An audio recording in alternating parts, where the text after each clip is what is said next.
السلام عليكم ورحمة الله وبركاته حبايبي، أخباركم؟ الحمد لله، وصلنا بفضل ربنا لليوم الأخير. وصلنا للفيديو الرابع والأخير اللي هينزل إن شاء الله بإذن الله للمراجعة الخاصة بيك. النهاردة إحنا معانا الدور على النوفل بتاعتنا. عامل لك ملف كويس جدا، مجمع لك أكتر من حاجة مهمة جدا تريحك من القصة كلها إن شاء الله. ركز كده تعالى سامي، بسم الله، ونبدأ مع بعض القصة بتاعتنا ونشوف الأمور هتمشي فيها إزاي. طيب مبدئيا كده في Great Expectations أنت كان عندك في شوية كاركترز مهمين جدا، ما ينفعش إن أنت ما تعرفش عنهم حاجة، ولازم تبقى أنت مجمع عن كل الأجزاء، عشان لما يجي لك سؤال بكره في الامتحان بدرجتين، هيجي لك بكره في النوبل هتيجي كسؤالين، كل سؤال بدرجتين باربع درجات، تبقى مدرك كويس جدا جدا جدا لل التفاصيل بتاعتها، وما ينفعش تغفل عن حاجه فيها. نسمي بسم الله نخش في الموضوع على طول سريعا كده. تعال نشوف عندي ايه الشخصيات الاساسيه في القصه والمحوريه اللي بتدور عليها القصه كلها. اولا كده كان عندي شخصيه بيب. Beb was an orphan and brought up by his sister, Mr. Joe, who was cruel as she treated him badly and always complained about him. بيبا وكان ولد يتيم، اتربى بواسطة أخته مستر جو ميس جو ام سوري، اللي كانت قاسية جدا عليه وكانت بتعامله بشكل سيء جدا وكانت دايما بتشتكي منه. By contrast her husband، ولكن على الناحية الأخرى her husband Joe the blacksmith was kind and Beb friend، لكن كان جوزها الحداد كان كويس جدا معاه. Beb is ambitious as his ambitions were to become a gentleman to improve his social position and win the heart of Stella. بيقول إن بيب كان طموح جدا وكان طموحاته إن هو يبقى جنتلمان عشان يحسن حياته العمومية وكمان يكسب قلب ستيلا. بيب was a sympathetic character as he helped Magwitch and helped Herbert. بيب كان إنسان حساس قوي، ساعد واحد زي ماجويتش اللي هو الكونفكت اللي لقى في المستنقعات في المارشز، وكمان ساعد هيربرت. بيب wasn't loyal friend، بيب ما كانش ولي، ما كانش صديق عنده ولاء. Since his first meeting with Stella he felt ashamed of himself and his relatives. بمجرد ما شاف ستيلا أول مرة حس بالخزي وبالعار من نفسه وحتى من قرايبه. Thought of Stella and was attracted by her beauty although she treated him rudely. هو كان منجذب لستيلا جدا برغم ان هي كانت بتعامله بشكل سيء، بشكل قبيح. he feels sorry for Miss Havisham he feels sorry for Miss Havisham and helps Herbert to set up in business. كان حاسس بالاسف ناحيه ميس هافشام وساعدها في البيزنس بتاعها. when he was a gentleman he treated Joe and Biddy proudly and avoid meeting them. لما بقى جنتلمان هو كان بيعامل جو وكان بيعامل بيدي بشكل فيه شويه فخر كده وشويه فيه غرور بنفسه شويه، وكان بيتجنب مقابلتهم هما الاثنين. He seeks fortune and fame although those things can't make him happy. هو كان بيسعى إلى الثروة الكبيرة والشهرة الكبيرة برغم إن الحاجات دي مش هتخليه مبسوط. Pep didn't achieve his goal although he became a gentleman for a time. He ended up with no money and he didn't marry Stella. بيب ما حققش أي حاجة من اللي كان عاوزها كجنتلمان طبعا. هو نهى حياته من غير فلوس وما اتجوزش في الآخر ستيل. الشخصية التانية كانت ميس هافشام. ميس هافشام is a rich woman who destroyed her own life. ميس هافشام ست غنية دمرت حياتها. She loves a gentleman called Compassion and they got engaged. حبت راجل اسمه Compassion واتخطبوا. She gives her fiancé too much of her fortune on their wedding day. عطت لخطيبها فلوس كتير جدا، وفي يوم الجواز he deserted her، هجرها سابها. Miss Havisham life has stopped since that day، وحياة مس هافشام وقفت ساعتها. She keeps everything in the house as it is، سابت كل حاجة في البيت زي ما هي. Even the clocks are stopped at 8:40، الساعة وقفت عند 9 إلا تلت. She never takes off her wedding dress، وما قلعتش فستان فرحها خالص. She adapts and raises Stella to try to take revenge on men for her broken heart. هي تبنت ستيلا كبرت عشان تنتقم لها من الرجاله كلها. She teaches Stella how to be cruel and cold hearted to break man's heart. هي كانت بتحاول تعلم ستيلا ازاي تبقى قاسية وازاي تكسر قلب الرجاله. She misleads Beb by making him love Stella to break his heart. كانت بتحاول تضلل بيب ان هو تخليه يحب ستيلا وتكسر له قلبه. Finally she suffers from Stella cruelty، وفي الاخر خالص هي عانت من القسوه بتاعت ستيلا اللي هي زرعتها فيها. She regrets what she has done and asks Beb to forgive her. هي في الاخر خالص بتندم على اللي هي عملته وطلبت من بيب ان هو يسامحها. طيب ستيلا is a daughter of Magwitch اللي هو بروفيس اند مولي. ستيلا يبقى ابوها يبقى ماجويتش الحرامي اللي شفناه في المستنقعات، وامها تبقى مولي طبعا الست الخدامه اللي كانت شغاله عند مستر جاجرز اللي دراعتها كانت غريبه وكان وشها كان غريب هو كمان. She is a beautiful young lady around Pip age. هي كانت بنت كويسة جدا في نفس تقريبا عمر بيب. She had been adapted and raised by Miss Havisham. تم تبنيتها وتم تربيتها بواسطة Miss Havisham. She treats Pip with only contempt and cruelty. كانت بتعامل بيب بكل أسوأ بكل عنف. Miss Havisham turned her into a cruel, proud and cold-hearted young lady. Miss Havisham حولتها لبنت قاسية وبنت عندها غرور بنفسها، وحولتها لبنت ما عندهاش مشاعر. She isn't interested in Pip love. هي مش مهتمة بحب بيب even after he has become a rich gentleman. حتى لما بقى غني. She doesn't admire him. ما حبتوش. Miss Havisham makes her marry Bentley Drummond not Pip. Miss Havisham خلتها تتجوز بنتلي درامل، ما اتجوزتش بيب. She is unhappy with Drummond and leaves him. هي ما كانتش مبسوطة مع درامل ومش مبسوطة معاه. At the end of the novel she promises Pip to be friends forever. وفي نهاية النوفل هي وعدت بيب إنهم يكونوا أصدقاء. جو طبعا he is the husband of Pip's older sister Mr. جو. جو هو جوز الست، جوز أخته، جوز أخت بيب. he is a blacksmith، هو حداد. he is uneducated which makes him of lower class، هو لم يتم تعليمه. unlike his wife Joe was kind to Pip، على غير مراته هو كان طيب مع بيب. he is honest satisfied forgiving and faithful، هو كان أمين وكان طيب وكان كمان متسامح وكان مخلص. he has considered Pip to be his best friend، هو يعتبر بيب صاحبه المقرب. when Pip is very ill and heavy in debt، لما بيب وقع في الدين وكان مريض جو looks after him and pays all his debts. مهمة جدا الحتة ديت، لما كان مريض جو دفع له كل الفلوس بتاعته وسدد له كل ديونه. لما كان بيب كان تعبان. جو ماريز بيدي، جو اتجوز بيدي the kind hearted girl and they have two children، اتجوزها وخلف منها ولدين. جو represents kindness and love in the novel. جو هو بيمثل الحب والطيبة في القصة. طيب ماجويتش a provost أو the convict is a fearsome criminal who escapes from prison. هو شخص مات هروبه من السجن. he is also Stella father and Molly's husband. هو يبقى ابو ستيلا ويبقى كمان متجوز مولي، يبقى ابو ستيلا هو يبقى كمان زوج لمولي. he is grateful and uses his fortune to lift Pip into a higher position. هو كان ممتن جدا وكان بيستخدم ثروته عشان تخلي بيب في مكان احسن. he is Pip's secret benefactor، هو كان الممول الشخصي لبيب. he decides to give Pip his wealth and make him a gentleman، هو قرر ان هو يدي الثروه بتاعته لبيب ويخليه جنتلمان. ماجوتش has lonely childhood، ماجوتش كان طفل وكان عاش طفولة وحيدة. he has to beg and steal to survive، كان بينحني ويسرق عشان يعيش. كومبايسون makes ماجوتش steal for him، كومبايسون كان صاحبه وكان بيخلي له يسرق له كل حاجة. when they were arrested، لما اتقبض عليهم كومبايسون tell the court that ماجوتش did all the crimes، قال لهم ان هو ماجوتش اللي عمل كل الجرائم. فماجوتش is given a life sentence، فتحكم على ماجوتش بالسجن المؤبد. ماجوتش escapes from the prison ship and meets Pip who brings him food and the file. ماجوتش هرب من السجن وكمان قابل بيب اللي اداله الفود والفايل، اللي اداله الطعام واللي اداله كمان المبرد وكمان الاكل. He is sent to Australia where he becomes a successful sheep farmer and makes a fortune. هو راح استراليا عشان هناك بقى انسان بقى ناجح جدا وكمان بقى معاه ثروة. He returns to England to see Pip the gentleman he has made. رجع انجلترا عشان يشوف بيب الشخص الجنتلمان اللي هو صنعه. He is arrested and dies in the personal hospitals. يتقبض عليه وبيموت في قلب مستشفيات السجن. Jaggers. Jaggers is a lawyer of both Miss Havisham and Magwitch. Jaggers ده هو المحامي الخاص بميس هافشام وكمان بماجويتش. He was hired by Magwitch to supervise Pip's elevation to the higher class. هو تم تعيينه بواسطة ماجويتش عشان ينقل بيب من الحياة العادية للحياة الهاي كلاس. He is as secretive as he never tells anyone more than he needs. هو شخص أمين جدا في الأسرار، ما بيقولش لحد الحاجات اللي المفروض اللي هو ما يقولهاش. He succeeds in making Molly be acquitted by the court. هو نجح في إن هو يجيب براءة لمولي في قلب المحكمة. He takes Molly daughter Stella to be adopted by Miss Havisham. وهو اللي أخد مولي وهو اللي أخد ستيلا واداها لميس هافشام عشان يتم تبنيتها هناك. هربرت بقى، هربرت هو is a son of Mr. Matthew Pocket. هربرت ده كان هو ابن مستر ماثيو بوكت. مين ده؟ اللي هو بيب's teacher، اللي هو مدرس بيب. he is a relative of Miss Havisham وكان قريب مس هافشام في نفس الوقت. he is the same age as بيب، نفس عمر تقريبا نفس الايدج بالظبط بتاع بيب. he was supposed to be adopted by Miss Havisham. he was adopted to be adopted by Havisham but that didn't happen. كان المفروض كان يتم تبنيته بس دوت ما حصلش. بيب متسامي من ميس هافشام هاوس where they fought. هم بيب قابلوا في بيت ميس هافشام، هم الاثنين اتعاركوا مع بعض. بيب called him، سماه the pale young gentleman، الولد الشاحب. he becomes Bib close friend، بقوا صحاب بعدها. he helps and supports بيب وكمان دعم بيب.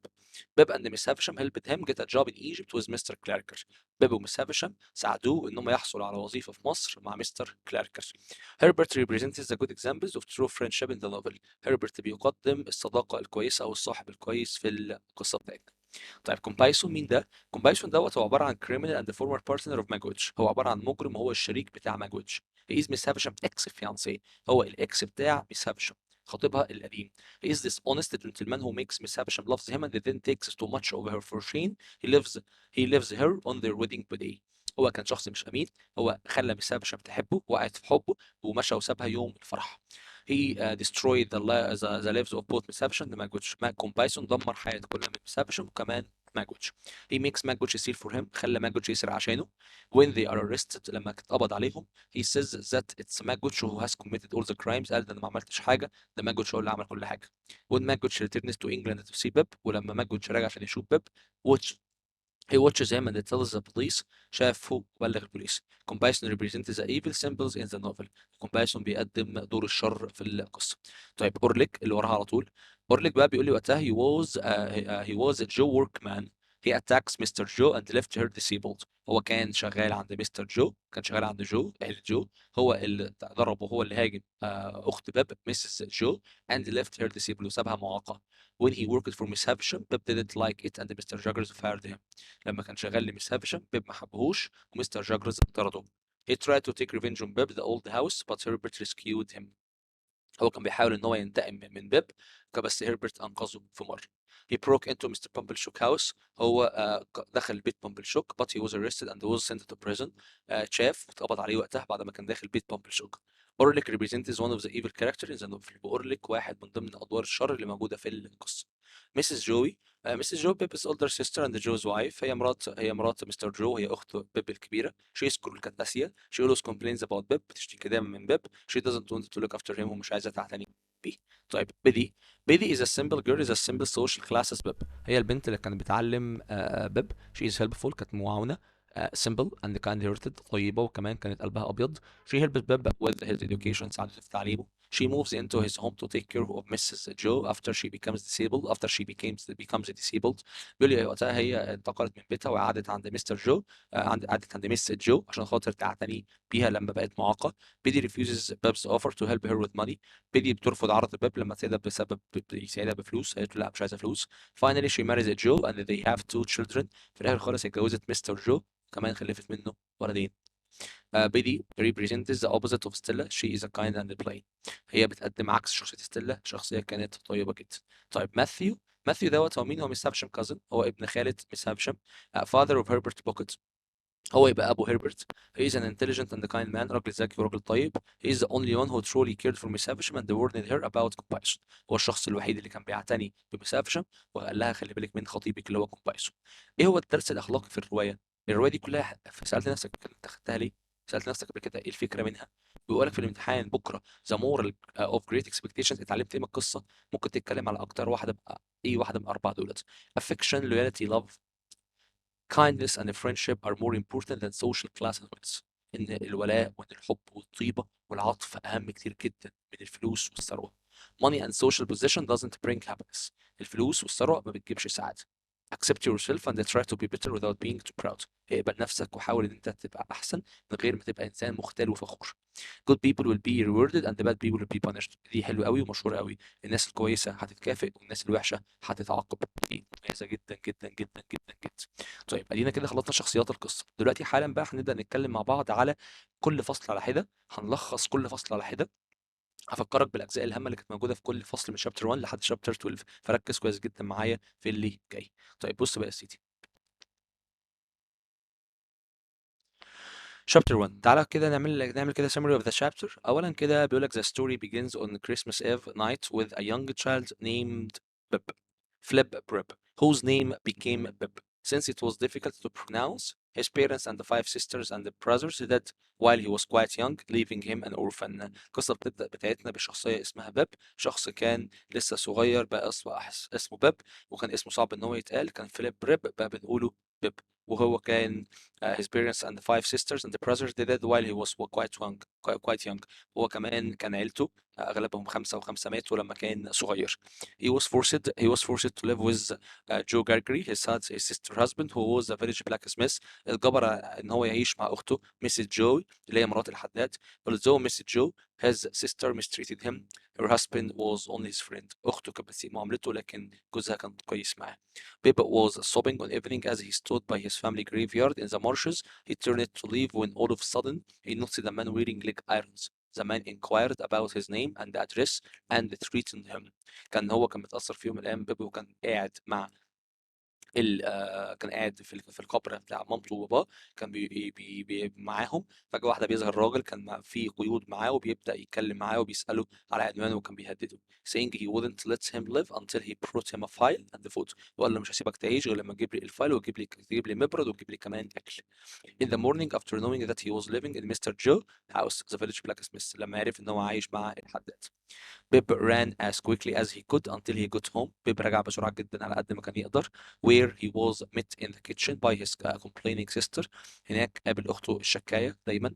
When she realized he was in the marsh، لما عرفت إن هو كان في المستنقعات. She yelled at him، صرخت في وشه. She gave him instructions to assist the kitchen for the next day lunch. واديته تعليمات عشان خاطر تساعده. اديته تعليمات عشان خاطر ايه يعمل ايه في تاني يوم بكره. He discovered that the man he met was one of the two prisoners who escaped from prison ship. عرف ان الواحد اللي هو قابله دوت واحد من ضمن اتنين مساجين هربوا. And seeing a broken down ancient ship in the marshes according to Mr. Joe. وشاف هناك كمان مركبة أو زي سفينة كده قديمة شوية في المستنقعات تبعا لمستر جو. Baby stole a file from Mr. Joe's workplace the following morning while also taking part of the food and they had prepared of Christmas dinner. طبعا اخذ المبرد وخد كل حاجه منه، وهم كانوا بيجهزوا للعشاء اللي كان في الكريسماس. A cold meat pie، لحمه بارده. He kept his words and went to the man، حفظ بكلمته وراح للراجل. On his way he saw a different prisoner who fled when he noticed Bib. Later he found the man who was truly scary. وهو كان رايح مرة تانية للمستنقعات، لقى في راجل تاني غير الراجل اللي هو كان شافه في أول مرة. So Bib gave him the file and ran away. بس بعدها بيب بيعطي الراجل اللي شافه أول مرة خالص المبرد والأكل وبيجري بسرعة. Mrs. Joey asked their guests to try the cold meat pie. Mrs. Joey قالت للضيوف تعالوا جربوا يا جماعة الفطيرة اللي احنا عندنا. That Joe's uncle had brought them for dinner، اللي هو جابها لنا. بومب الشوك طبعا. Fortunately, a group of soldiers were at the door asking for Mr. Joe pinned to the handcuffs that the prisoner had broken to escape. At the time his sister realized the pie was missing but they forget about it. وفي نفس الوقت دوت الحمد لله هم كانوا لسه هياكلوا الفطيرة، فجأة واحدة بتلاقي عساكر بتخبط على الباب وبتطلب هو حد يجي يصلح القيود وينسوا موضوع الفطيرة اللي اختفت. Mr. Joe and Bib prepared the handcuffs before accompanying the soldiers to the marshes. بيصلح مستر جو بيب القيود اللي موجودة كلها قبل ما يرجعوا تاني على المستنقعات. To look for the prisoner in the to look for the prisoners in the hopes that they wouldn't be there، عشان يشوفوا المساجين واللي هم اتمنوا ان هم ما يكونوش موجودين. The day became night، والنهار بقى ليل. It was windy and raining when they heard angry shouts nearby. الجو كان عاصف وكان ممطر كمان لما سمعوا صوت كتير جدا بيعلو. They got afraid of what was about to happen. كانوا خايفين من اللي بيحصل. Chapter 2. The prisoner were captured by the soldiers. المتهمين تم القبض عليهم بواسطة العساكر. Pip shook his head instead of trying to explain to the man. He didn't tell the soldiers about his place. هز راسه بيب وكان بيحاول قدر الإمكان يقول للراجل إن والله العظيم مش أنا اللي بلغت عنك. The man apologized to Joe for stealing the meal and the file. الراجل بيعتذر له إن هو سرق منه الميل والفايل. And Joe accepted a neighboring boat was used to transport the man to the dark prison ship. بيقول لك وقتها كمان إن هو كان بيعتذر له بسبب إن هو بيقول لك ان الراجل نفسه اللي هو المتهم اللي كان مع الاكل بيبص لمستر جو بيقول له انا اللي سرقت من بيتك الوجبه وسرقت منك كمان المبرد. وجو قبل ده. An apron boat was used to transport the man to the dark prison ship. بتظهر مركبه بتبدا تاخد المتهمين للمركبه بتاعت السجن. Bib worked in the morning and attended school in the evenings for a year. Biddy, his teacher, granddaughter, educated him because the teacher was never awoke. بيقول لي وقتها ان بيب فضل يكمل تعليمه. الموضوع دوت عدى عليه وقت طويل. كانت بيدي اللي كانت بتعلمه عشان دايما كانت المدرسه الكبيره اللي هي جدة بيدي كانت نايمه على طول. One night while he was studying، لما كان بيذاكر Joe told him about his life and that he loved his sister and wished her to love him too. وفي يوم من الايام كان قاعد بيذاكر قال له على فكره انا بحب اختك جدا وانا اتمنى ان انا اعيش معاها على طول. They were informed by his sister who was entered that Miss Havisham wanted Pip to work at her house. هم قاعدين هم الاثنين، اخته بتخش وبتقول انت ميس هافشم عايزاك تشتغل عندها. She was a very wealthy woman who lived in the closest town. هي ست كويسة جدا وغنية وعايشة كمان في حتة قريبة. And everyone in the village know her. وكل الناس في القرية عارفينها. But no one had ever seen her because she never left his house. بس ما حدش بيشوفها عشان هي مش بتطلع بره البيت. Joe questions how she know about Bib. جو سأل طب هي عرفت بيب ازاي. So Mrs. Joey said that Mr. Bumble shook her husband's ankle, told Miss Havisham about him when she asked about a young boy to play with a girl she was living with. قالت له وقتها ده اللي هو اللي قالت له وقتها ده بامبل شوك هو اللي رشح بيب لميس هافشم. The following morning بيب dressed elegantly and went to Miss Havisham's house with Mr. بامبلشوك. اليوم التاني لبس كويس جدا بيب وراح مع وراح مع العم بامبلشوك لبيت السيدة هافشم ستيلا، وده كان أول ظهور لستيلا في القصة. A young attractive female، كان بنت أول مرة بنت جذابة ظهرت. Invited him inside and left Mr. بامبلشوك outside. دعيته قالت له تعالى اتفضل وسابت بامبلشوك بره. The house appeared deserted and dark. البيت شكله مهجور وكمان غامق قاتم. He met Miss Havisham who was wearing a bright dress and she was surrounded by gloomy aged objects. قابل مس هافشام اللي كانت لابسه فستان زفاف، والاوضه كانت مظلمه جدا وكانت قاتمه وفيها حاجات كتيره جدا تحسها قديمه. Since she was bored she told Stella to play with him and to insult him during the game. بعدها قالت له، كانت حاسه بالملل، طلبت منه ان هو يلعب مع ستيلا، وطلبت من ستيلا ان هي توبخ منه وتقلل منه اثناء اللعب. ستيلا did a good job at that and mistreated him. ستيلا عملت وظيفه كويسه جدا وكمان اساءت معاملته.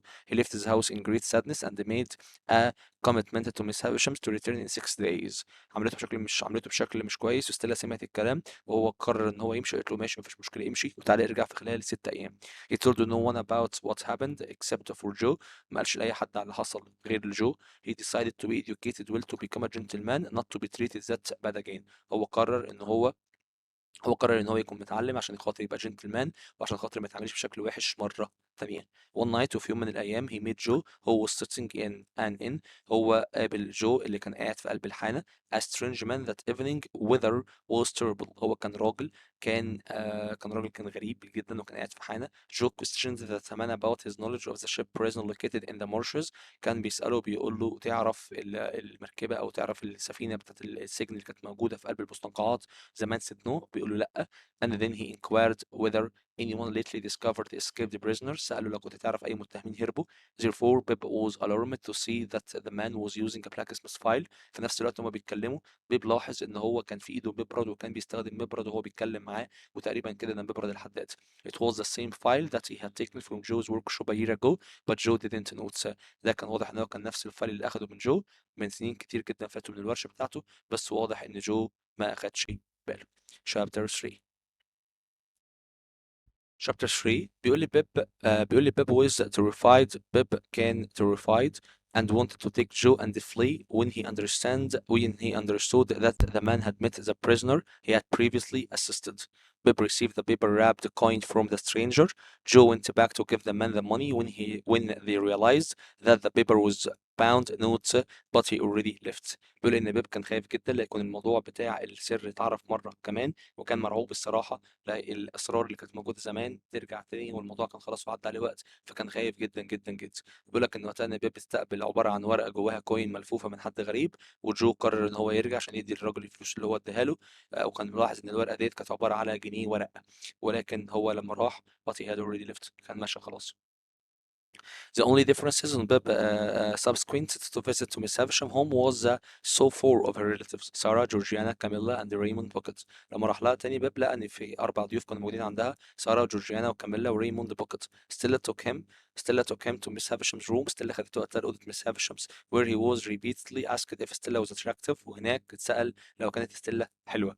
He answered yes every time. وكان دايما كل ما يتسأل بيقول أيوة ستيلا جميلة. He saw a large dark-haired man on the stairs that asked him about the reasons for his visits. قابل على السلالم راجل هناك كان ضخم وكان غامق شوية كده بشعر غامق وكثيف. قال له أنت بتعمل إيه هنا؟ وسأله على سر زيارته. He also asked him to behave himself and not to play. قال له احترم نفسك وما تلعبش هنا. So when Miss Havisham told Bib to play he refused. فلما Miss Havisham قالت له العب رفض. That's why she took him to the dining room. وده السبب اللي خلته يروح معاها لأوضة الطعام. It was dark. الجو كان dark خالص. It was dark with a long table that had been sent with plates and a tablecloth for a wedding reception but was not draped with spider webs. بيقول لك وقتها هناك إن but was now draped with the spider webs. بيقول لك الجو كان قاتم جدا وكانت الترابيزة كانت موجودة، كانت تحس إن هي الترابيزة كانت جاهزة وعليها كل الأطباق بتاعة الأكل، ولكن أو أطباق الزفاف وغيره، ولكن كانت كلها مغطاة بالشباك بتاعة العنكبوت.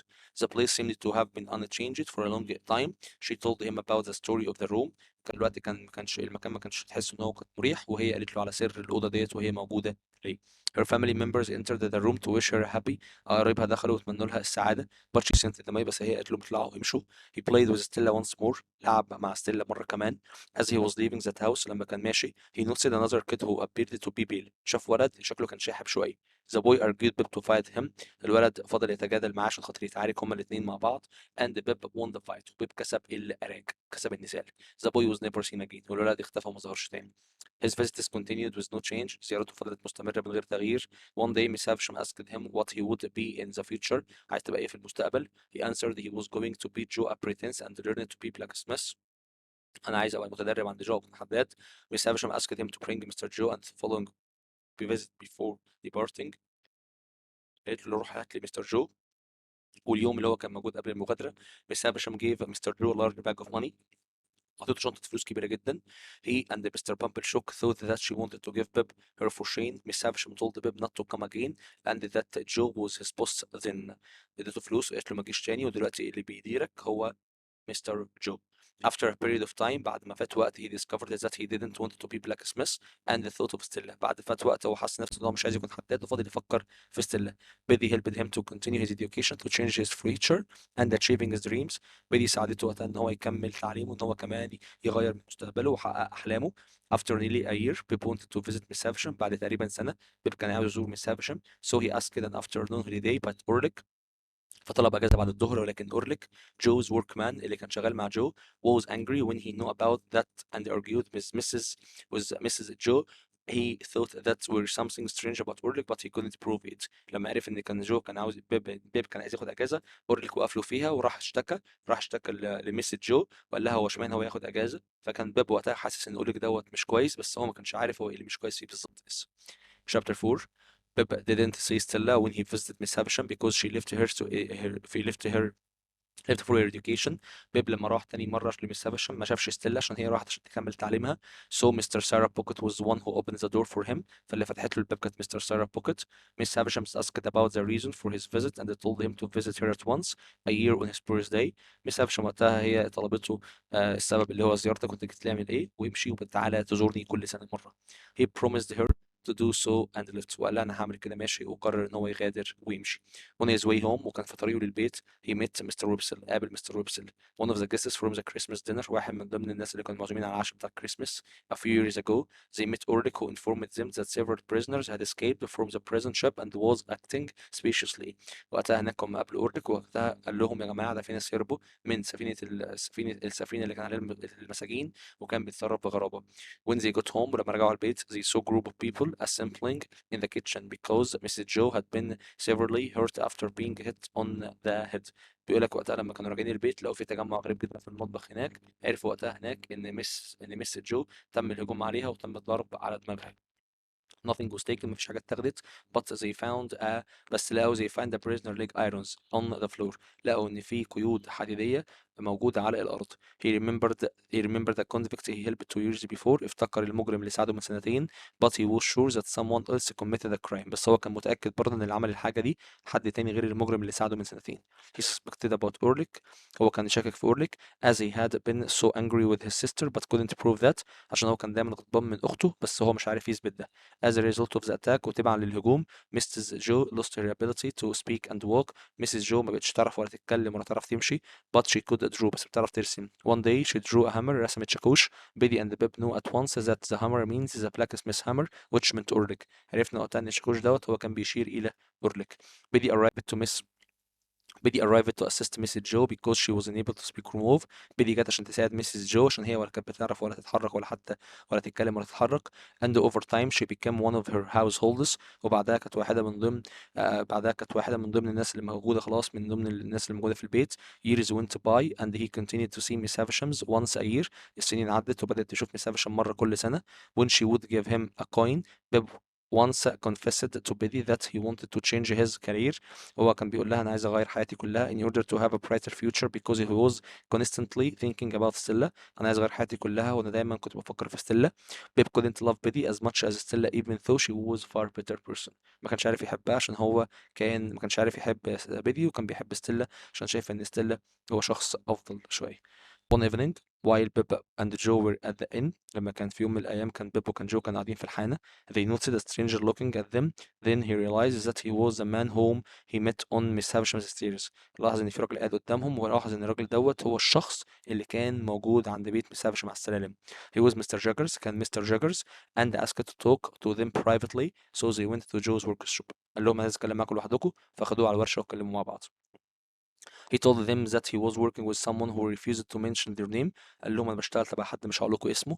And he was going to give Bib a large amount of money in the future, but on condition that he completed his education. Bib had no objections to ending his apprenticeship with Joe and traveling to London to begin his education with Mr. Matthew Pocket, who would make him a gentleman. قرر وقتها إنه يروح لندن، وإن هو كمان هيتم تعليمه بواسطة مستر ماثيو بوكيت في لندن. هو راجل كويس. Mr. Jagers gave Bib some money to buy new clothes. عطاله فلوس يجيب هدوم. But told Biddy about what happened. بس كمان بيب قال لبيدي على اللي حصل. Mrs. Joe couldn't understand what was going on. أخته ما كانتش فاهمة اللي بيحصل. Mrs. Joe ما كانش فاهمة اللي كان بيحصل إيه. بيب asked Biddy to teach Joe how to speak better, but surprisingly she refused. بيب بيطلب من بيدي إن هي تساعد جو إن هو يتعلم كويس، ولكن لمفاجأته هي بترفض. In a week وخلال أسبوع جو بيدي as well as Mr. Pumblechook congratulated Bib happily despite their sadness about his departure. وقتها لما كان مغادر خلاص جو وبيدي وكمان مستر بامبلشوك كانوا بيحيوا بيب على ان هو حياته اللي كانت موجوده، حياته بيحيوه بسعاده برغم من ان هو ماشي، برغم من حزنهم ان هو هيرحل، ان هو ماشي خلاص فبيودعوه. Bibb visited Miss Havisham to express his gratitude before departing for London, since he was certain she was a secret benefactor. He arrived in London at Mr. Jagger's office after a 5-hour journey, but he was at work, so Bibb had to wait at the office. بيقول لك وقتها ان بيب بيزور ميس هافشمز عشان خاطر يضمنها ويقول لها شكرا على عرفانه والجميل، اللي هو رايح لندن، وكان حاسس وقتها ان هي كانت الشخص اللي بيموله. بيوصل لندن وقتها عند مستر جاجرز ولقاه مش موجود تقريبا هناك، فاضطر ان هو يفضل قاعد في مكتبه. When Mr. Jaggers came back, he told Pip to head to Bernard Inn Lodgings where he would share a room with Mr. Matthew Pocket's son. ولما بيرجع مرة كمان بيقول له انت هتبدأ ان انت تشارك أوضة مع عيل ابن مستر ماثيو بوكيت، ابن المدرس بتاعك. Mr. Jaggers handed him some money and promised to give him more if necessary. He agreed to accompany Mr. Romick off to his lodgings. بيقول لك وقتها ان مستر جاجرز بيدي فلوس لبيب وبيقول له هديك فلوس تاني لو كنت محتاج ده، وبيبدأ ان هو يتكلم مع مستر روميك اللي كان مساعد او دراع اليمين بتاع مستر جاجرز. Mr. Matthew Pocket lived in Hammersmith, which was 5 miles distant. The man informed Bib. Mr. Romick left Bib at Bernard Inn, and after half an hour at all, the thin young man arrived. It was the pale young man that Bib fought at Mrs. Havisham house, Herbert Pocket. بيوصلوا فعلا للمكان بتاعه اللي هيكون في حانة برنراند، وبيخبطوا مفيش حد بيفتح، وهناك في المكان دوت بيبدأ يظهر واحد كان بيجيب حاجات، بيشوفه هو مين، وبيعرف ان هو كان هيربرت بوكيت، هو الشخص اللي اتعارك معاه قبل كده لما كانوا عند القصر، لما كانوا عند البيت بتاع ميس هافشم. Herbert informed him that the Miss Havishams had once considered adopting a child but decided against it after determining Stella would be a better fit. He said that Mrs. Havisham exploiting her as a tool for taking revenge on men. Pip learned a lot of things from Herbert. بيبدأ وقتها بقى هيربرت بيعلمه وبيعرفه أكتر عن ميس هافشام، وبيعرفه أكتر عن الطفل اللي تم تبنيتها، وإن هي بتستخدمها عشان خاطر اللي هي اسمها ستيلا، إن هي بتستخدمها عشان خاطر تدمر تنتقم من الرجالة، وبتستخدمها بشكل مش كويس إلى حد ما. وبدأ إن هو يعرف حاجات كتيرة جدا جدا جدا من بيب. He told him the story of Miss Havisham. She and her half brother shared a huge fortune. He soon finished his part and decided to take hers, so he came up with a plan. بيقول لك وقتها بيحكي له على الثروة بتاعتها، وبيحكي له كمان على أخوها الغير شقيق، وبيقول له هو تفاصيلها كلها مشت ازاي، وبيحكي له وبيقول له إن هي قرر إن هو كان عايز يستحوذ على كل فلوسها اللي كانت معاها وقتها.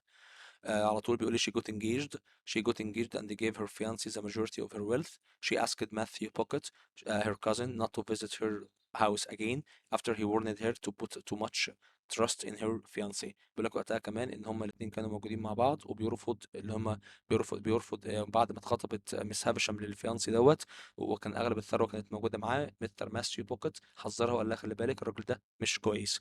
not to visit her house again after warning her not to put much trust in her fiancé. لكن ميس هافشام قابلته بالرفض، قالت له ما تجيش تزورني تاني بعد ما هو حذرها من الراجل اللي هي هتبقى خطيبته. Everything was set up in the morning of the wedding, but she was unaware that her fiancé had conspired with her half brother to take the majority of her money and escaped. Since then, neither Miss Havisham nor her house had changed at all. Even the clocks in the house had been stopped at 20 to 9 when she receives the news. الحقيقة وقتها هناك بيقول لك فضلت زي ما هي بالظبط، وفعلا الراجل هجرها يوم الفرح الصبح، وفضلت ان هي حزينة جدا، وسابت البيت زي ما هو. الساعة وقفت عند 9 الا تلت، وسابت البيت زي ما هو بنفس فستان الزفاف. مفيش أي حاجة خالص خالص خالص اتغيرت في قلب البيت. The following day, Bib was brought to meet Mr. The following day, Bib was brought to meet the Pocket family at their house. بيقول لك اليوم التاني على طول Bib was brought to meet Miss Pocket family، يقابل عائلة Pocket at their house where he met Herbert's young siblings. وهناك هو قابل عائلة هربرت، قابل السبلينجز، قابل الأشقاء. Mr. Matthew Pocket and his wife greeted him and showed him to the room she shared with another two young men. بيقول لك وقتها هناك ان عيله مستر ماثيو بوكيت رحبت بيه ورحبته ووريته كمان الاوضه اللي هيبقى فيها هو واتنين رجاله تانيين. ستارتوب اند بنتلي. He was taught how to be a gentleman and was given more money. اتعلم ازاي يكون جنتلمان وكمان اخد فلوس اكتر. One day One day he was talking with Mr. Womack. He noticed that a ring in his hand. لاحظ ان كان بيتكلم مع مستر روميك، الدراع اليمين لمستر جاجرز، ولقى ان في خاتم كان موجود في ايديه. He had been informed that it was a gift from people he had worked with. وقال له دوت هديه من الناس اللي احنا بنشتغل معاهم. One day Beb was invited to Mr. Womack home where he and his father resided outside of the city of London in a strange building that resembled a small wooden castle. He claimed that Mr. Jaggers was not frightening across London, including by criminals, that Mr. Jaggers didn't even lock his house because he knew that no one would attempt to rob him. حكى له اكتر عن مستر جاجرز، وقال له اكتر عنه، وقال له تفاصيل كتير جدا عنه. ولما كان قاعد مع مستر روميك في البيت بتاعه، واللي هو كان بيت غريب جدا وكان في قلعه شبه خشبيه، حكى له وقال له ان مستر جاجرز مش بيخاف من اي حد خالص، والناس كلها في لندن بتخاف منه حتى المجرمين. وبينام ومش بيسيب باب الشقه مقفول، مش بيسيب باب الشقه بتاعته مقفول. وبيقول انا عاوز حد يفكر ان هو يخش يجرؤ ان هو يسرقني. فواضح ان هو شخصيه مستر جاجرز قويه جدا جدا جدا. A few days later، بعد أيام معينة، Mr. Jaggers invited Pip, Herbert Pocket, Startup, and Bentley Drummel to dinner. Even though there was enough food for everyone, Mr. Jaggers decided to serve them himself. In particular, Drummel constantly talking about his skills and their conversation was like a competition to see who had the best skills. بيقول لك وقتها هناك في الحته ديت ان مستر جاجرز فضل يدعو باب وهربرت بوكيت وستارت وبنت درامل ان هم يقعدوا ياكلوا مع بعض. even though enough food، كان في كميات اكل كتيره، بس كان مستر جاجرز ما كانش بياكل وقرر ان هو يخدمهم بنفسه. وكمان بيقول لك ان بنت درامل كان بيتكلم بفخر عن نفسه وكان بيحكي على مهاراته، والمحادثه تحولت الى منافسه ما بينهم هم كلهم، وكل واحد بيظهر مين احسن من التاني. While they were speaking, Molly, Mr. Jagger's housekeeper, appeared and served them more food. She was worried about his reaction and feared that he would criticize the meal, but instead he requested her to show her wrists to them. She had horrific scars on his wrist. Her wrists were really strong. بيقول لك وقتها هناك كمان ان هم لما كانوا بيتكلموا سوا، مولي اللي هي مستر جاجرز الهاوس كيبر اللي هي الخدامه بتاعت البيت، دخلت وكان معاها اكل وحطته. الست دي كانت قلقانه جدا وكانت خايفه من مستر جاجرز لا يدي اي تعليق على الاكل، لا ينتقد الاكل او غيره. ولكن بدل كده هو قال لها ارفعي وريهم دراعاتك الغريبه اللي كان عليها ندب من زمان جدا على دراعاتها، وكانت شكلها ندب تقيله قوي وندب عميقه. After a while, they decided to stop talking because it was getting boring. Pip informed Jaggers on his dislike for Drummel before departing. Fortunately, Drummel finished school and returned to his home. بعد ما فات وقت طويل جدا، هما الاتنين قرروا ان هم الناس تبطل الكلام اللي كانوا قاعدين. وقبل ما الموضوع يبقى ممل شويه، بيب قال لمستر جاجرز، قال له على فكره انا مش حابب ولا بنتلي دوت، وبنتلي دوت مش كويس. ولحسن الحظ بنتلي دوت كان خلص دراسه وهيمشي ومش هيفضل قاعد معاهم. A few weeks later، وبعد اسابيع، بيب learned from Biddy in a letter that Joe was visiting London and wanted to meet him because Beb was impressed by him and they didn't want to introduce him to the others.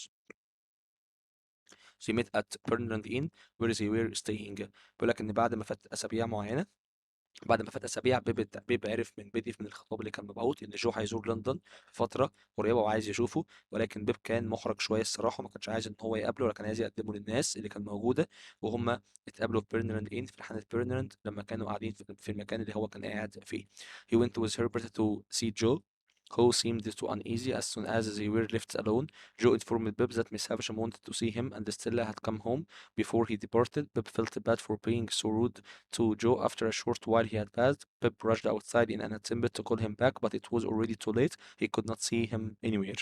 بيقول لك وقتها هناك لما وصل هناك فضلوا يتكلم مع بعض، وكمان حذره وقال له ان عرفه وقال له ان مس هافشام عايزه تزورك، وان كمان البنت ستيلا رجعت مره تانية للبيت وهي كمان بقت موجوده. بيرفض بيسمع وقتها منه، لكن بيب بيلوم نفسه ان هو عامله بشكل مش كويس، وكان حاسس ان هو تأثر او هو عامله بشكل مش تمام خالص. he couldn't see him anywhere. طلع وراه عشان خاطر يحاول يكون لطيف معاه بعد ما مشى، لكن ما لقاهوش في اي مكان. Instead of staying at Joe's house, Pip made the decision to stay in hotel close to Miss Havisham's house. On the coach, he spotted the two prisoners and recognized one of them right away. It was the one who had given him the coin years before. بيقول لك وقتها كمان وهم كانوا ماشيين بعد ما خلاص مقرر ان هو يرجع تاني، بدل ما يرجع بيب ويقعد في البيت عند مستر جو، حس ان هو ممكن يقعد في فندق، والفندق دوت يكون جنب ميس هافشام وقتها. وهو كان راجع هو كان راجع للقرية بتاعته الأصلية، لقى في اتنين متهمين كانوا موجودين، ولاحظ ان واحد منهم كان واحد من ضمن الاتنين متهمين دولت هو الشخص اللي أعطاله الكوين من فترة كبيرة جدا لما كانوا قاعدين في الحانة لو تفتكر. He overheard the conversation between the guard and the convicts because they were seated behind him. سمع المحادثة اللي كانت بتدور ما بين الاتنين متهمين والحارس بتاعهم. The prisoner claimed that before his first release, a prisoner named Magwitch ordered him to find the youngster who had assisted him in the marshes and gave a brand new coin, which he immediately did. بيقول لك وقتها هناك كان بيحكي له، بيقول له ان كان في متهم، الاثنين متهمين، واحد بيحكي للتاني بيقول له ان كان في واحد كان بيتكلم، كان في واحد اسمه ماجويتش اداني كوين وقال لي اديه لشخص ساعده زمان جدا في المستنقعات، وانا هو عمل كده فعلا. moreover he was aware that Magwitch received a life sentence.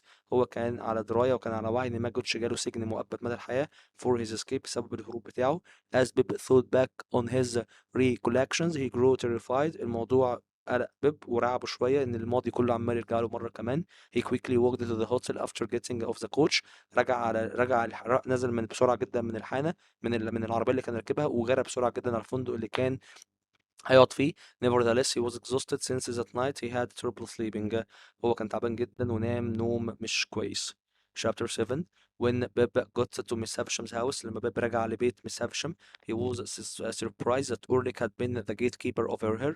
كان اتفاجئ ان الولا أورليك هو بقى البواب بتاعها الجديد. the house didn't change at all. البيت ما اتغيرش. he soon realized that the beautiful lady sitting next to Miss Havisham's was Stella. لان في بنت جميله كانت قاعده جنب Miss Havisham وكانت ستيلا. she was more beautiful. كانت جميلة جدا. but her ideal about his poor background was the same. بس لسه نظرته لنفسه ان هو كفقير فضلت زي ما هي. Miss Havisham asked Beb if Stella had changed. سألته لو كانت البت ستيل اتغيرت. his answer was yes. قال لها ايوه اتغيرت فعلا. and Stella said that he had changed a lot. قال لها هو كمان اتغير. Miss Havisham reminded him of how rude Stella was in the past. فكرته بستيلا كانت ازاي وقح معاه في الماضي.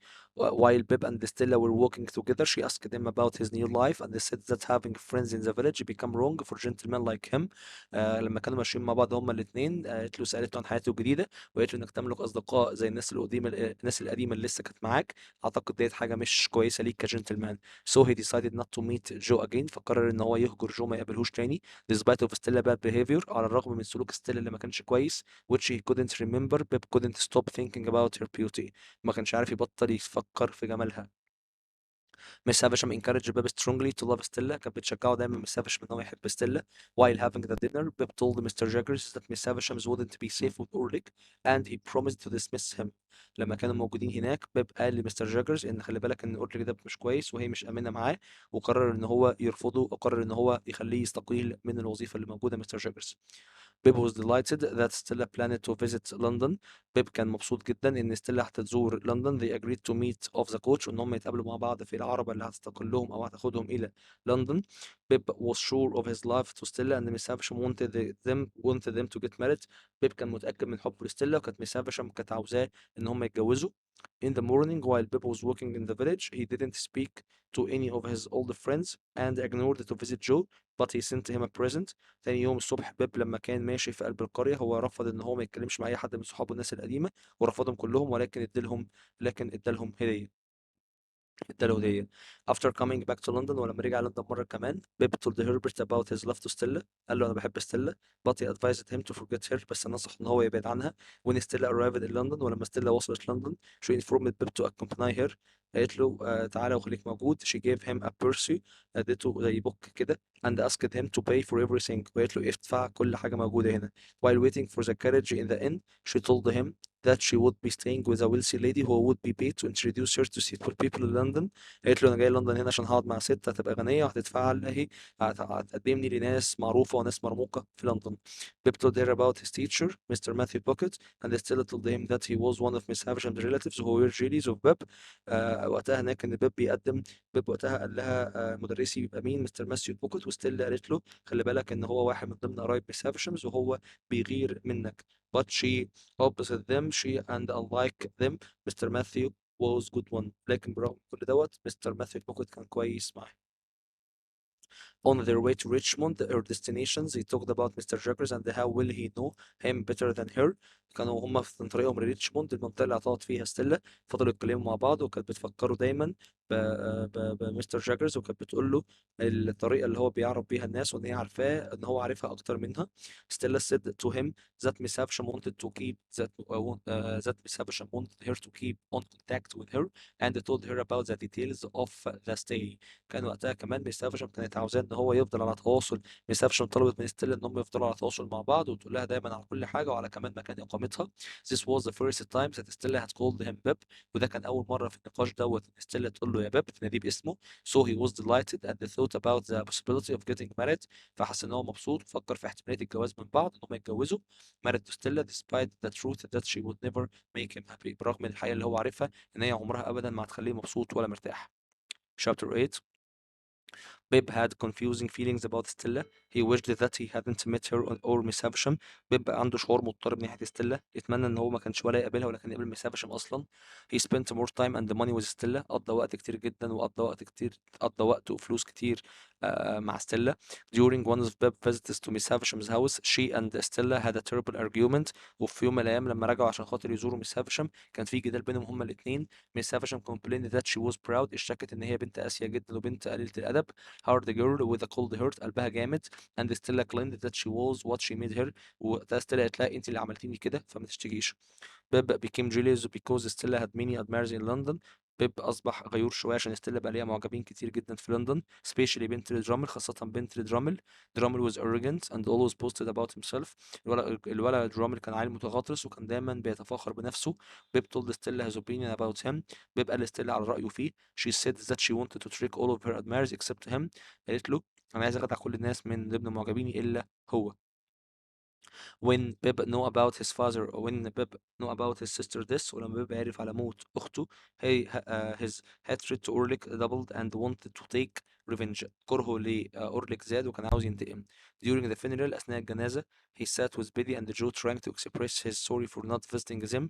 قعد مع بيدي وكان بيحاول قدر الإمكان إن هو قعد مع بيدي ومع جو وكان بيحاول يبرر لهم إن هو ما كانش ليه بيزورهم. While walking with Biddy he tried to thank her by offering money. كان بيحاول يشكرها، كان بيحاول يشكر بيلي بان هو يديلها فلوس. but she refused claiming that she was going to work as a teacher in a village school. لكن رفضت وقالت له انا هشتغل مدرسة في القرية، في مدرسة القرية هنا. he asked her about أورليك وسألها عن أورليك. but she said that she didn't know anything about him. قالت له انا ما اعرفش حاجة خالص عنه. Bib intended to make أورليك leave the village as a revenge of what he had done for his sister. وكمان وقتها بيب قرر ان هو يخلي أورليك يغادر القرية كنوع من انواع الانتقام لاخته. He promised to meet more often but Biddy wasn't sure of that. لان انا هزوركم اكتر واكتر، بس بيدي ما كانتش متاكده من ان هو هيعمل ده فعلا. In his 21 birthday في عيد ميلاده ال 21 Mr. Jagger refused to tell him about his secret benefactor as promised.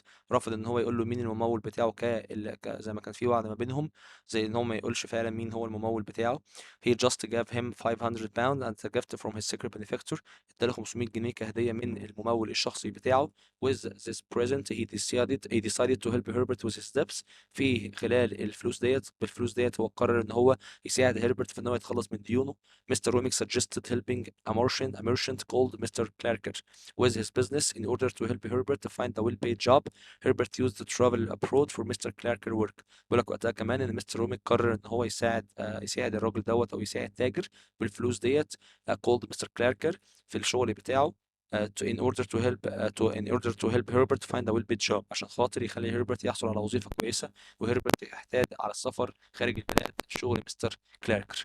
One day وفي يوم من الأيام بيب heard a strange noise downstairs. بيب سمع في صوت دوشة تحت. He was worried because the man was asking about Mr. Bib.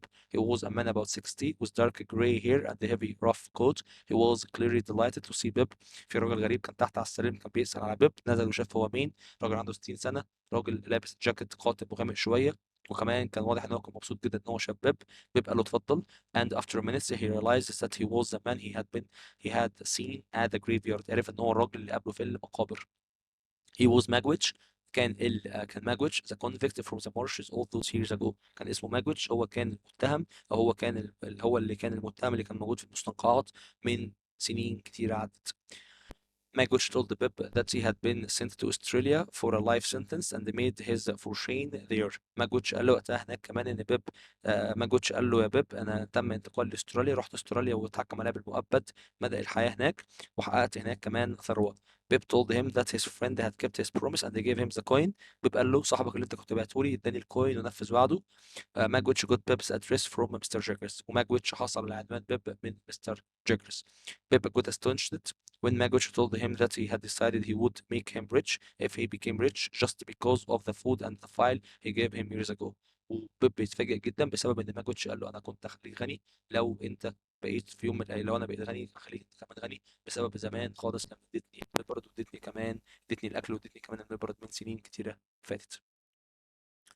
Magwitch started at Bib checking his appearance and how nice gentleman he became. بدأ ماجوتش يتفحص بيب ويبص عليه ويشوف قد إيه هو بقى إنسان جنتلمان دلوقتي. He asked him if he had ever guessed his real benefactor. سأله لو كان ممكن كان في يوم من الأيام يتخيل إن أنا أبقى الممول بتاعك. But بيب said no. بس بيب قال لأ. Magwitch told him that Mr. Jaggers was the only one who knew about that. قال له وقتها ماجوتش قال لبيب إن الوحيد اللي كان عارف إن أنا اللي بمولك كان مستر جاجرز. بيب felt ashamed because he left Joe because of the convict. حس وقتها بالخزي وبالعار بيب ان هو ساب حياته كلها وساب مستر جو بسبب متهم. ماجوتش told Bib that he had a life sentence and might be caught at any time. ماجوتش عرف بيب وقال له محكوم عليه بالمؤبد وممكن يتقبض عليه في اي وقت.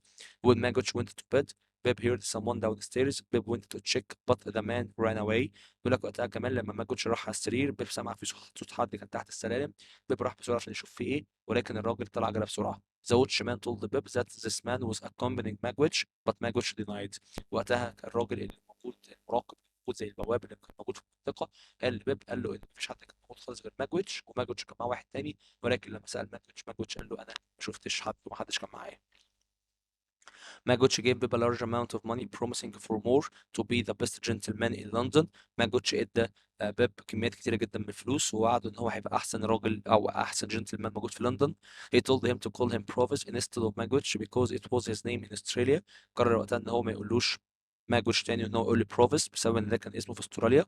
Bib went to Mr. Jaggers to check the truth of what Magwitch told him and unfortunately he confirmed what he said. بيبدأ وقتها بيب إن هو يروح ويشوف هو مين الشخص فعلا. هل كلام مستر جاجرز صح ولا لأ. وبيكتشف إن كلامه كله كان مظبوط. he advised بيب to be careful. وقال له خلي بالك لازم تبقى حريص. يبقى مستر جاجرز أكد الكلام مع بيب إن مستر جاجرز أكد الكلام مع بيب إن ماجويتش هو الشخص اللي كان بيموله. When Herbert returned home, لما هربرت رجع البيت مرة كمان, Provis told him not to tell anyone about him and they agreed because he was scared. قال له ما تقولش لأي حد أي حاجة عشان أنا كنت خايف وهو وافق. لما هربرت رجع من الشغل بتاعه بروفيس شافه وقال له ما تقولش لأي حد إن أنا موجود هنا. ووقتها بيقبل إن هو ما يقولش لحد عشان كان خايف منه. Bib had confusing feelings towards Provis as he was grateful for what he did for him but he disliked his criminal behavior. وقتها بيقول لك ان بيب كان عنده شعور متضارب ناحيه بروفيس. كان مبسوط ان هو ساعده بس في نفس الوقت هو كان متضايق بان هو شخص اجرامي عمل افعال اجراميه. he thought that he couldn't accept more money from him. كان يتوقع ان هو مش هيعرف يقبل فلوس اكتر تانية منه. خلاص هو كده مجرم فانا فلوسه ما تلزمنيش. Provis told him his miserable life story. حكى له حياته البائسة. He was an orphan. كان يتيم. So he used it to steal to earn his living. He tried to be better. So he learned to read and write and got married. His life went fine until he met someone called Compayson who appeared to be gentleman but he was a dishonest person. وقتها حكى له على حياته كلها البائسة وحكى له ان هو كان يتيم وكان متعود ان هو يسرق عشان خاطر ان هو يعيش. كان بيحاول يكون احسن وكان بيحاول ان هو كان يتعلم القراءة والكتابة لحد وكمان اتجوز وحياته كلها كانت كويسة لحد ما قابل واحد اسمه كومبايسون ظهر في حياته. هو كان شخص مش امين. Compeyson and his friend Arthur tricked a rich young lady and took most of her fortune. Compeyson وكمان ولد صاحبه اسمه أرثر خدعوا واحدة ست غنية جدا وسرقوا منها كل الثروة بتاعتها.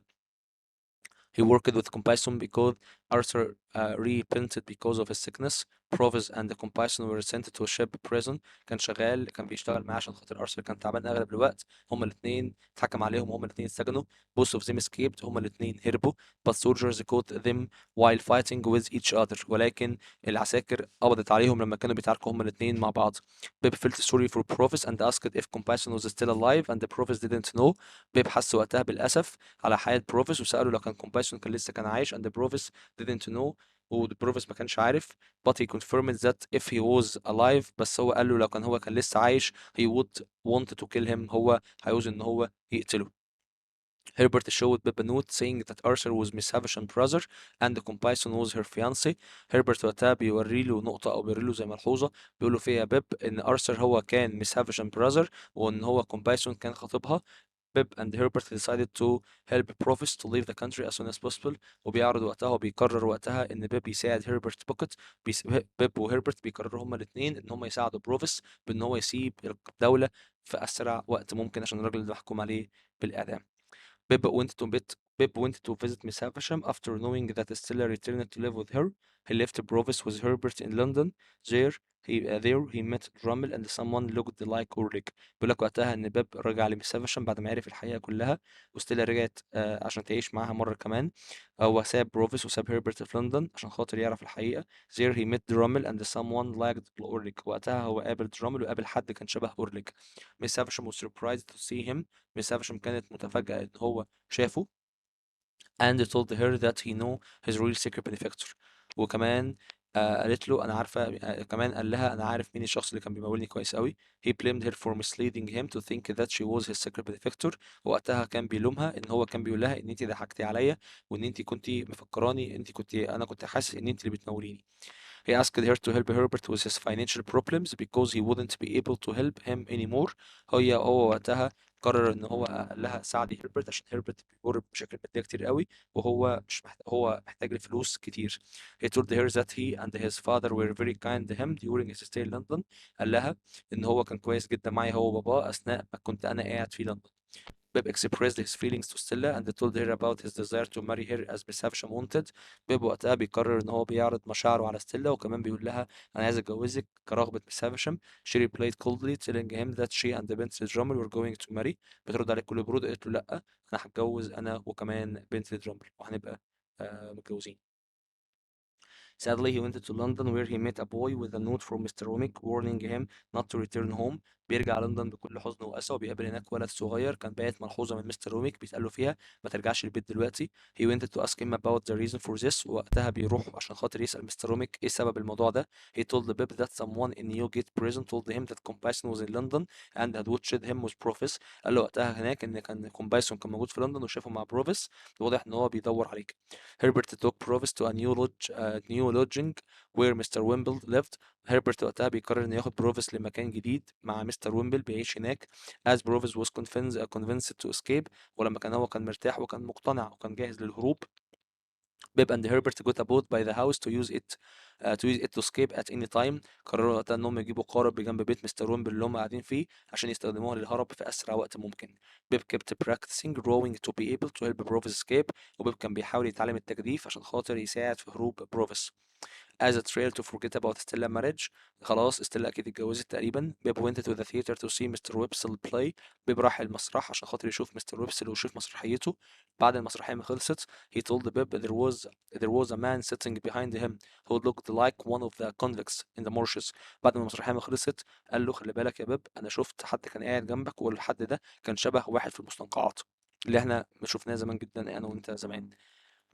بيب was sure that he was Compeyson. وبيب كان متأكد إن اللي كان شافه وقتها هو كان Compeyson. طبعا كده كده وليه كان Compeyson عشان مستر جيرز كده كده قاعد في البيت فتفضل مين؟ ما تفضلش غير Compeyson. While Bib was having dinner at Mr. Jagger's house, he told him that Stella marriage wouldn't be happy. لما كانوا قاعدين مع بعضيهم في قلب البيت مستر جاجرز قال له على فكرة حياة ستيلا اللي مع الولد اللي اتجوزته ده مش هتبقى كويسة. When Molly came ولما مولي جت Bib looked at her assuring to himself that she looked like Stella. ولما مولي دخلت فضل يبص لمولي وقال ايه ده؟ مولي دي شبه ستيلا قوي. Mr. Romick told Bib that Molly got married to a criminal 20 years ago. Mr. Romick قال لبيب إن مولي اتجوزت. مولي كانت متجوزة لمجرم من 20 سنة فاتت. Then she was accused of murdering her daughter. تم اتهامها بإن هي قتلت بنتها and an old lady وست عجوزة.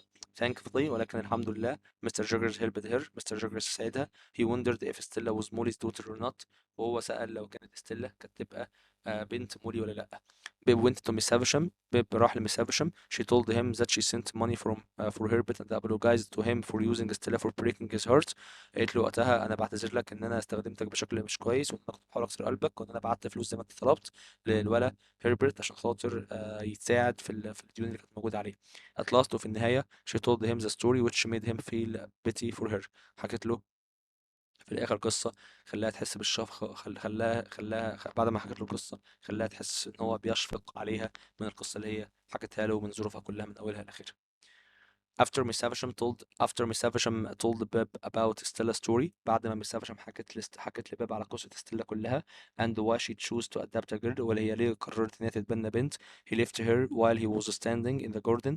هي هجرتها لما كانوا مستنيين في قلب الجنينة وقتها. While he was standing in the garden he felt that something wrong had happened. هو كان خلاص ماشي حاسس إن في حاجة غريبة بتحصل. So he returned to find her screaming because there was a spark that fell on her dress. لقى ان فعلا في حاجه غريبه، لقى ان في حته رماد من النار وقع على الفستان بتاع مس هافشام. He quickly took off the thick coat he was wearing and threw it on her. هو قلع الجاكيت اللي كان لابسه ورماه عليها. مس هافشام was severely injured. اتصابت للاسف بجروح بالغه. So a doctor came to examine her. في دكتور جه عشان خاطر يشوفها. while rescuing her ولما كان خاطر بينقذها بدأت notice that he was severely hurt، لان الحمد لله ما اتصابتش اصابات بالغه يعني. before leaving قبل المغادره بيب heard Miss Havisham crying and screaming to forgive her. بيب سمع مس هافشام عمالة تعيط وتصرخ وتطلب منه إن هو يسامحها قدر الإمكان. He went back to the lodge. He went back to lodging where Herbert washed and bandaged Burns. رجع هو كمان لقلب السكن بتاعه، وطبعا هو كان اتعور لما نقص مس هافشام، فقرر هيربرت إنه يساعده قرر وقتها ان هو يساعده ويحط له ضماده على الجروح بتاعته. Herbert did his best to talk to Pep about other things because he was annoyed about what had happened to Perception. بيب وقتها كان متضايق جدا من اللي حصل، وكان هيربرت كان بيحاول قدر الامكان يغير له الموضوع، يتكلم في مواضيع مختلفه. He told Pep that he know a lot of things about Provis. قال له انا عارف حاجات كتيره جدا عن بروفيس. بروفيس حكى له. بروفيس told him he got married to a young lady called Molly. قال له انا اتجوزت واحده ست زمان اسمها مولي. They had a baby who they loved so much. وخلفوا طفل كان بيحبوه قوي. After an argument بعد جدال كبير مولي took the girl and escaped. مولي خدت البنت وهربت. After several months وبعد شهور عديدة بروفيس heard that Molly had been accused of murder. بروفيس سمع ان مراته اللي هي مولي تم القبض عليها بسبب القتل. بسبب ان هي كانت مجرمة. Some people thought that she had killed the child. بعض الناس اعتقدت ان هي قتلت الطفل as well as an older woman.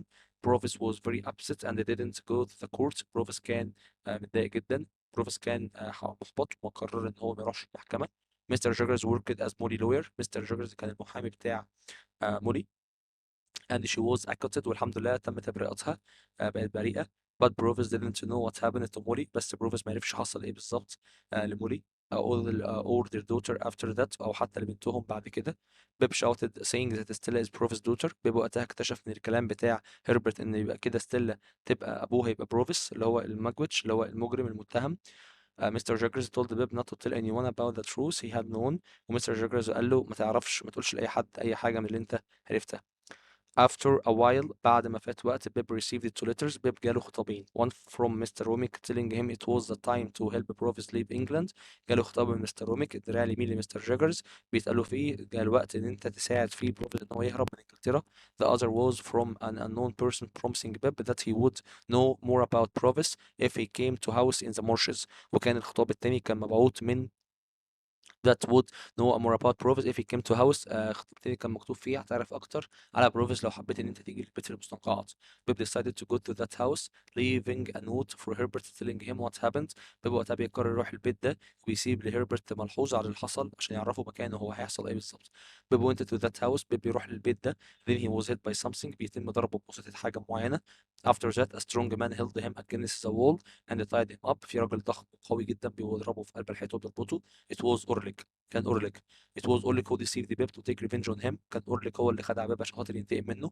Pip discovered that أورليك had found the Provis iron legs and used it to make people think that Mr. Joe was attacked by one of the convicts. وقتها بيحكي له بيقول له ان انا اللي ضربت اختك وانا حطيت في الارض في البيت عندكم قيود للمتهم عشان خاطر تفتكروا ان اللي عمل كده كان المتهم وابعد الشك كله عني.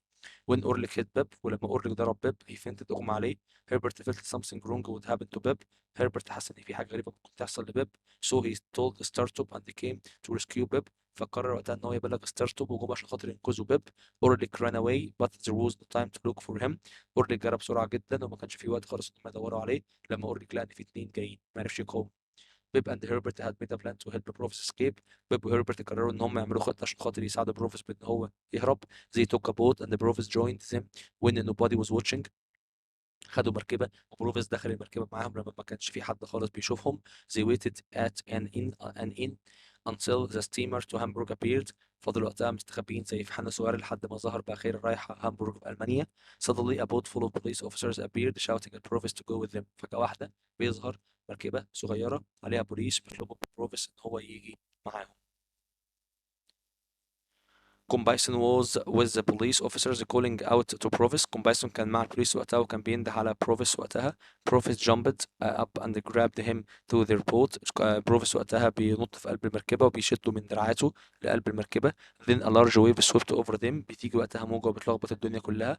The boat filled with water and began to sink. المركبة اتغرقت مية وبدأت تغرق. Pip وهربرت وستارتوب were rescued by the officers. بيب وهربرت وستارتوب تم إنقاذهم بواسطة الضباط. as a large wave had swept over them. وبعد ما تم إنقاذهم في موجة كبيرة جدا جدا جدا ضربتهم. Provis appeared and they grabbed him. بروفيس ظهر وشده مرة كمان but they couldn't find كومبايسون بس ما لقوش كومبايسون. بروفيس got really ill and was taken to the prison hospital. بروفيس بقى تعبان جدا وراح للمستشفى بتاعت السجن. بيب was very sad for him because he was the one who made him a gentleman.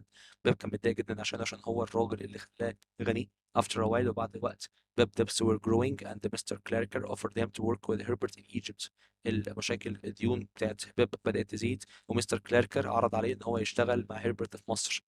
Provis was calm when he was given a life sentence. Provis كان هادي لما عرف انه هيتحكم عليه بالمؤبد as he knew that might happen عشان كان عارف ان ده اللي هيحصل. Bib visited him to tell him that his daughter was alive and loved her. بيب زاره وقتها وقال له وقتها ان بنتك عايشة وهي بتحبه. بعدها بروفيس بيموت. بيب got ill and Joe was the one who looked after him. بيب وقتها بيتعب وكمان جو اللي كان بيعتني بيه. he got better بقى بيتحسن and Joe told him that Miss Havisham had recently died. عرفه وقال له إن Miss Havisham ماتت leaving most of her money to Stella. سابت أغلب فلوسها لستيلا. she had also left some money to Mr. Matthew Pocket. وكمان هي وفرت بعض المال سابت شوية فلوس لمستر ماثيو بوكيت. بيب was very pleased to hear that he had been able to help him. وحمد ربنا بيب ان هو مش هشام عندها الحمد لله قدره وسابت له ماني سابت له فلوس ان هو يقدر ان هي تساعده بيه. moreover بالإضافة لذلك أورليك was put in prison for trying to rob Mr. بامبلشوك house. أورليك اتحط في السجن ليه بقى؟ عشان خاطر هو كان بيحاول يسرق بيت العم بامبلشوك with some other men مع رجالة تانيين. جو kept looking after Pip and left him a letter that he had paid his debts. جو فضل يعتني بيب قدر الإمكان وساب له ورقة بيقول له فيها إن أنا سددت لك كل ديونك. He decided to go to Joe to thank him and ask Billy to forgive him and marry him. وقرر وقتها إن هو يرجع لجو عشان خاطر يقول له شكرا ويطلب من بيلي إن هي تسامحه ويتجوزه. Surprisingly وللمفاجأة بيلي told him that she would marry Mr. Joe. بيلي قالت له إن أنا هتجوز مستر جو. He was glad and congratulated them and asked them to forgive him. كان مبسوط جدا ليهم بارك لهم وقال لهم من فضلكم سامحوني. Within a few weeks وفي خلال أسابيع بيب had sold possessions in London. باع كل ممتلكاته في لندن. Then traveled to Egypt رجع مصر to work for Mr. Clarker عشان خاطر يشتغل مع مستر كلاركر. After some years there وبعد ما فات أو بعد بعض السنوات هناك Herbert and Bib both became managers in Mr. Clarker business. بقى هيربرت وبقى كمان بيب هما الاتنين بقوا بقوا مدراء او بقوا مديرين في الشغل بتاع مستر كلاركر ده. 11 years passed 11 سنة عدت. he saw Billy and Joe with their two little children. شاف بيلي وشاف كمان مستر جو مع عيلين صغيرين. the boy was named بيب. الولد اتسمى بيب.